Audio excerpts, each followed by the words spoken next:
বন্ধুরা, বীজগাণিতিক সংখ্যামালা সম্পর্কে আমরা সবাই জানি। আজকে জেনে নেব বীজগাণিতিক সমীকরণ কি। বীজগাণিতিক সংখ্যামালা ও একটি সমান চিহ্ন দিয়ে তৈরি হয় বীজগাণিতিক সমীকরণ। সেক্ষেত্রে সমান চিহ্ন মাঝখানে অবস্থিত হয়, অর্থাৎ সমান চিহ্নের উভয় পাশে দুটি বীজগাণিতিক সংখ্যামালা থাকে এবং এক্ষেত্রে সমান চিহ্নের উভয় পাশের মান সবসময় সমান ধরা হয়। এই সংখ্যামালাটা দেখো, 2a + 1। অন্য একটি সংখ্যামালা হলো a + 3।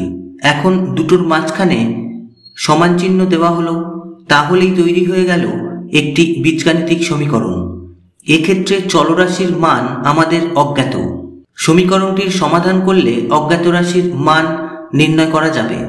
তাহলে বন্ধুরা, আশা করি বীজগাণিতিক সমীকরণ সম্পর্কে তোমরা বুঝতে পারলে। ভিডিওটা ভালো লাগলে চটপট জানাও। আর এরকম ভিডিওর আরও অনেক নোটিফিকেশন পাওয়ার জন্য চ্যানেলটাকে প্লিজ সাবস্ক্রাইব করে পাশের বেল আইকনটা প্রেস করে রাখো। এতক্ষণ ভিডিওতে সাথে থাকার জন্য ধন্যবাদ।